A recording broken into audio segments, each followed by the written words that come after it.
Assalamualaikum warahmatullahi wabarakatuh. Perkenalkan, nama saya Alwida Ditra Kusuma dari Prodi Kedokteran Umum Angkatan 2019. Pada kesempatan kali ini saya akan membahas mengenai haji. Haji ini merupakan rukun Islam yang kelima. Sebelumnya, mari kita mengenal mengenai sejarah dari haji. Nah, haji ini sudah ada sejak sebelum adanya Nabi Muhammad SAW. Nah, haji ini dipelopori atau dicetuskan oleh Nabi Ibrahim alaihissalam. Nah, contoh dari kegiatannya itu adalah sa'i. Nah, sa'i merupakan lari kecil sebanyak 7 kali antara Bukit Sofa dan Bukit Marwah. Nah, pada mulanya Hajar atau istri dari Nabi Ibrahim sedang ditinggalkan. Nah, kemudian Hajar dengan bayinya yang berada di gurun pasir itu gurunnya kan sangat kering. Nah, bayinya Hajar ini dia merasa kehausan. Nah, karena kehausan, Hajar pun pergi untuk mencari mata air. Nah, dia kebingungan untuk mencari mata air. Dia lari dari Bukit Sofa dan Bukit Marwah sampai sebanyak 7 kali.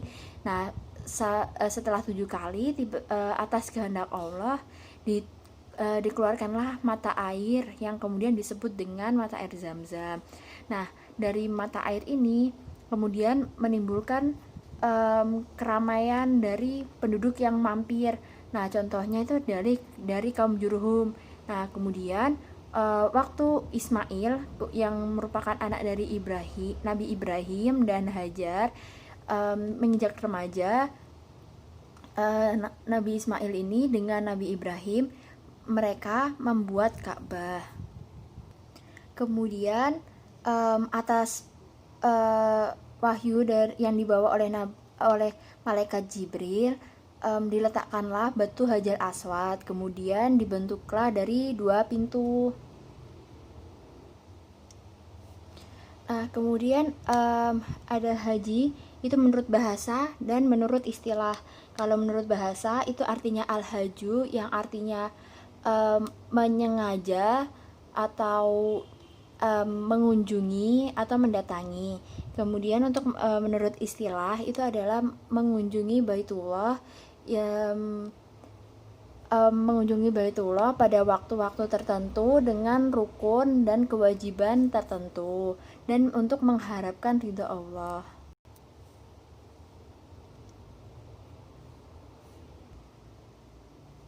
Nah, kemudian ada manfaat dari haji. Yang pertama itu adalah mendapatkan kebahagiaan batin. Lalu yang kedua ada melatih kesabaran, dan yang ketiga ada mendekatkan diri kepada Allah. Nah, maksud dari mendapat kebahagiaan batin adalah jadi ketika kita melakukan ibadah haji, kita merasa batin kita tuh lebih tenang, lebih kayak mengharapkan tuh hanya pada ridho Allah, lebih tentram. Kemudian untuk yang melatih kesabaran, itu maksudnya bahwa yang kita tahu seandainya kita akan melakukan ibadah haji itu memerlukan waktu yang cukup lama untuk bisa sampai ke Mekah. Nah, misalnya tuh seperti yang harus menunggu 5 tahun atau 10 tahun seperti itu. Jadi dapat melatih kesabaran. Kemudian yang terakhir yang mendekatkan diri kepada Allah, ya haji itu bisa sebagai sarana untuk mendekatkan diri kepada Allah, mengharapkan ridho Allah, dan meminta pengampunan. Nah, kemudian ada hikmah dari haji. Nah, hikmah dari haji itu yang pertama ada Islam agama tauhid. Nah, hikmah maksudnya adalah di sini agama Islam adalah merupakan agama yang tauhid atau hanya merupakan agama salah satu-satunya yang benar. Kemudian ada sa'i atau lambang kasih sayang ibu. Nah, seperti yang sudah tadi saya jelaskan, yang jadi sa'i ini berasal dari perjuangan Hajar untuk mendapatkan air untuk bayinya. Kemudian ada melontarkan jamroh mengingatkan ikrar iblis. Nah, jadi melontarkan jamroh, jadi kan waktu melempar jamroh itu mengingatkan ikrar iblis. Jadi iblis itu kayak mengingkari ikrarnya. Kemudian ada yang Arafah, tempat pembebasan, dan ada Ka'bah sebagai lambang tauhid dan kesatuan. Nah, kemudian susunan dari haji atau rukun haji itu yang pertama ada ihram. Ihram itu merupakan pakaian khusus untuk melakukan ibadah haji. Kemudian ada wukuf di Arafah, kemudian terdapat tawaf al-ifadah, kemudian terdapat sa'i yang merupakan lari-lari kecil, kemudian ada tahallul dan tertib. Nah, di tertib itu dilakukannya tuh berarti secara runtut. Kemudian um, um, kaitannya haji dengan program studi yang saya ambil itu adalah kan kedokteran. Jadi ini adalah haji tapi disangkut pautkan dengan kesehatan. Nah, ini saya mengambil contoh bagaimana pandangan pada bidang kedokteran itu mengenai pembatalan haji tahun 2020. Nah, jadi di sini penundaan ibadah haji itu penundaan ibadah haji 2020 itu bukan karena unsur kesengajaan dalam bidang kedokteran, itu penyebaran virus COVID-19 yang saat ini sedang menyebar atau wabahnya sangat cepat sekali tersebar. Itu dapat menyebabkan infeksi saluran pernapasan. Nah, infeksi saluran pernapasan ini nanti sehingga menyebabkan pemerintah Arab Saudi menutup sementara guna mengantisipasi penyebaran COVID-19. Nah, jadi karena virus itu kan benda yang tidak terlihat, benda yang sangat kecil.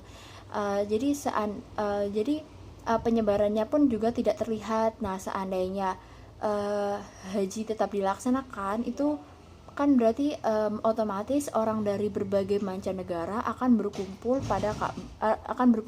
di Mekah atau lebih tepatnya Ka'bah untuk melakukan ibadah haji. Nah, sehingga karena virus ini ada di dalam tubuh atau masih sulit untuk terdeteksi, jadi mudah saja untuk orang yang terlihat sehat itu sebenarnya bisa membawa virus. Jadi orang yang terlihat sehat tadi dia bisa menyebarkan virus ke yang lain. Nah, seandainya tetap dilakukan ibadah haji, takutnya orang-orang yang sehat, orang-orang yang belum terpapar COVID-19 itu dapat terpapar COVID-19. Nah, sehingga pemerintah Arab itu membatalkan. Nah, dan ini merupakan pembatalan yang sudah disyariatkan. Maksudnya apa? Maksudnya dalam pembatalannya itu tidak disengaja, maksudnya masih dalam unsur yang baik, bukan unsur yang buruk. Nah, sekian dari saya. Apabila ada kesalahan mohon dimaafkan. Akhir kalam, wassalamualaikum warahmatullahi wabarakatuh.